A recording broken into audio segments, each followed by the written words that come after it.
மலரம்மா சமையல் யூடியூப் நேயர்களுக்கு வணக்கம். இன்றைக்கி நம்ம வீடியோவில் சன்னா மசாலா தான் செய்ய போகிறோம்.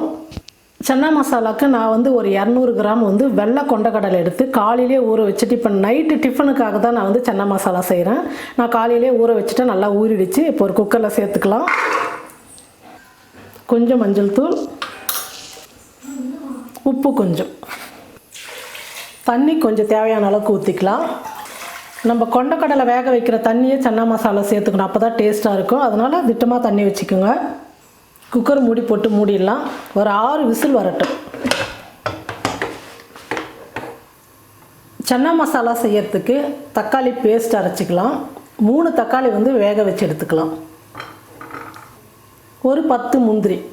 தக்காளி முந்திரி வந்து தண்ணியில் நல்லா வேகட்டும். பாருங்கள், தக்காளியெல்லாம் வெந்துட்டு தோல் பாருங்கள் இந்த மாதிரி சுருக்கமாக ஆகிடுச்சு. இப்போ நம்ம ஸ்டவ் ஆஃப் பண்ணிடலாம்.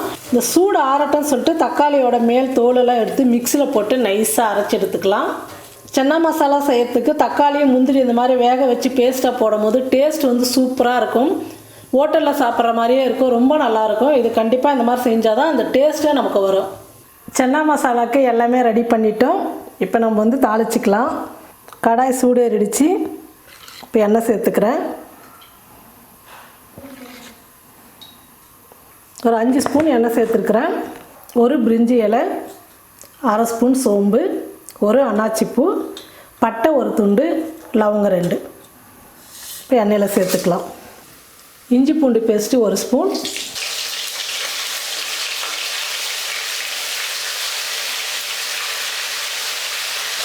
ரெண்டு பெரிய வெங்காயம் மிக்ஸியில் போட்டு கொஞ்சம் குறப்பாக அரைச்சிக்கிட்டால் ரொம்ப பேஸ்ட்டு மாதிரி அரைக்கக்கூடாது வெங்காயம். இப்போ வெங்காயம் சேர்த்துக்கிறேன்.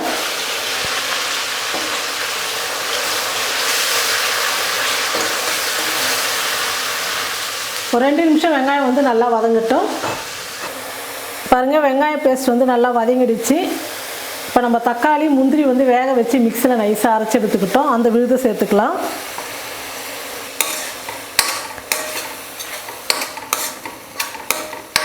தக்காளி விழுது சேர்த்ததுக்கப்புறம் 1 நிமிஷம் நல்லா வதங்கட்டும்.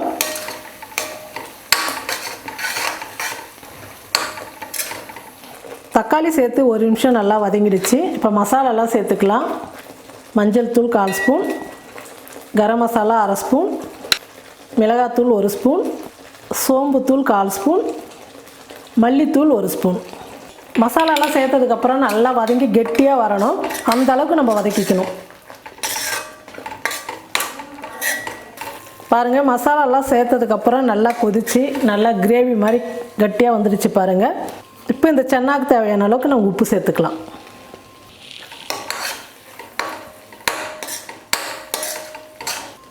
நான் வந்து கொண்டக்கடலை வேக வச்சு அதே தண்ணி தான் சேர்த்துக்கிறேன்.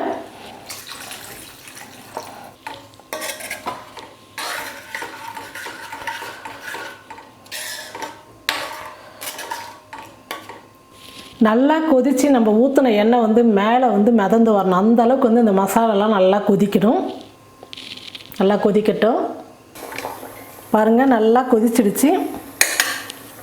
வேக வச்சுருக்கிற கொண்டக்கடையில் சேர்த்துக்கலாம்.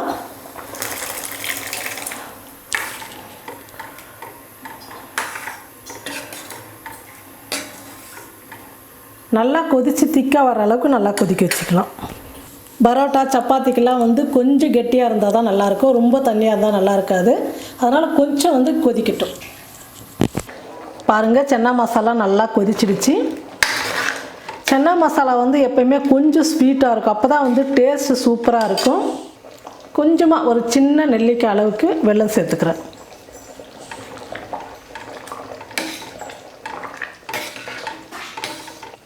ஒரு நிமிஷம் கொதிக்கட்டும். பாருங்கள், சன்னா மசாலா ரெடி ஆகிடுச்சு. இப்போ ஸ்டவ் ஆஃப் பண்ணிடலாம். இந்த சன்னா மசாலா வந்து சப்பாத்தி, பூரி, பரோட்டாக்கெல்லாம் ரொம்ப நல்லாயிருக்கும். நாங்கள் வந்து இன்றைக்கி வந்து ரெடிமேட் பரோட்டா வாங்கிட்டு வந்தோம். அதுக்காக தான் சன்னா மசாலா செஞ்சுருக்கிறேன்.